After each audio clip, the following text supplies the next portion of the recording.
Hello everyone and welcome to another video with me, Rays, and here it is. I've been waiting to talk about this news for a while. This news has been long overdue.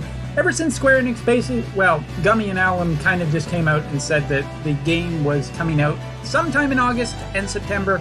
I've been waiting for this game. I've been waiting for a good strategy game, and for anybody who knows, I'm also a big fan of SD Gundam as well as Super Robot Wars.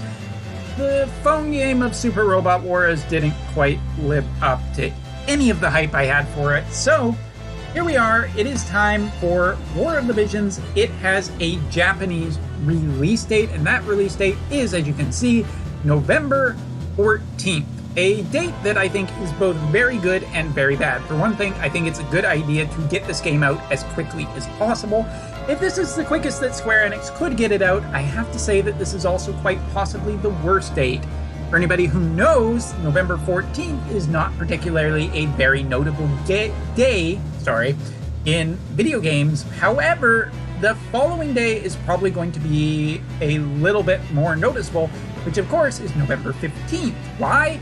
Well, Pokemon Sword and Shield is coming out, a game that despite its, well, let's say controversy over the fact of how many Pokemon will be available in the game and not 100% transference rate of all of the old Pokemon. Obviously, there are some Pokemon fans who are quite miffed about it, but I have no doubt in my mind that Pokemon Sword and Shield is still going to sell a absolute literal buttload. I also, not to get into it, but I think that it's kind of reasonable considering that they are doing a graphics update, but again, let's not get into that. War of the Visions coming out is something that I have personally been waiting for, but I am worried about the timing of this. Yeah, it's one day before Pokemon, and people will probably pick this up. My question is how many people are what is going to be the drop rate of this game shortly thereafter? There's also a whole bunch of other questions to be asked. First of all, for anybody wondering about the iOS message, when I was watching on live stream, couldn't quite pick up on the kanji fast enough, and I thought that it maybe would have been that it was launching iOS only, but it does say that iOS pre-registration is open now. So basically in Japan, iOS users can pre-register for the game. Maybe the pre-registration goal would have been met a little bit faster if we had those iOS ones open, but regardless, it has been met.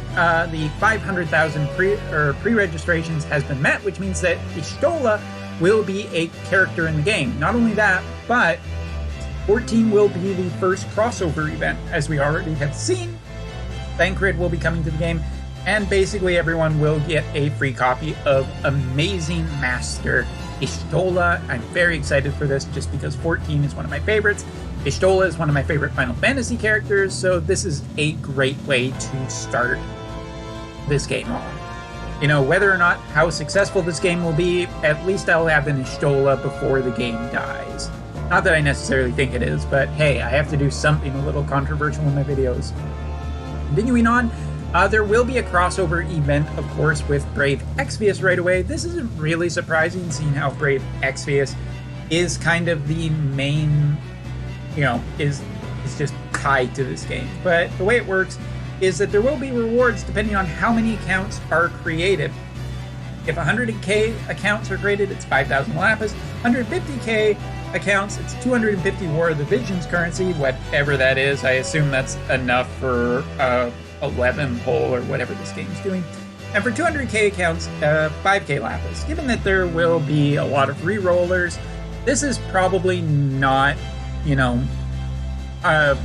like a ridiculous amount of accounts to be made. So I think this will probably be fine, easy, and met, with in no time flat. Anyway, sorry. So I'm really glad that War of the Visions will be coming out on November 14th, and to that extent, I'm going to announce that I will be doing a live stream. Obviously, I will make another mention of it later, but I've been waiting to play War of the Visions since it was kind of announced last year, and I'm a big fan of Final Fantasy Tactics. I love that game on the PlayStation, but not so much certain fights in it. I also like Tactics Advance on the Game Boy Advance, as well as, was it Tactics Advance on the Game Boy Advance? Anyway, I love that style of gameplay. It is a lot of fun. Now, I am going to say that for anybody who is curious, I will not be playing War of the Visions spending any money whatsoever. I do not want to support Gummy after, some of their more recent related business decisions, as well as my past history with Brave Exvius. I'm just not convinced that the game is going to be that friendly for rates, but all of that will be found out on November 14th, and I would like you to join me on Twitch on November 14th while we start playing this game and finally find out just how good or how problematic it is. But either way, getting the answers will be super nice. So yeah, that's all the news that basically came out of the War of the Visions, or the 4th anniversary live stream for Brave Exvius. Now, for all the Brave Exvius news, I'm making a separate video for that, so see you in a few minutes to talk about all of that news. Well, we'll see. That's all for now. Hope you're excited for War of the Visions. Are you going to play it? Are you not going to play it? Let me know in the comments below. I do kind of read them when I get time. Anyway, see you next time.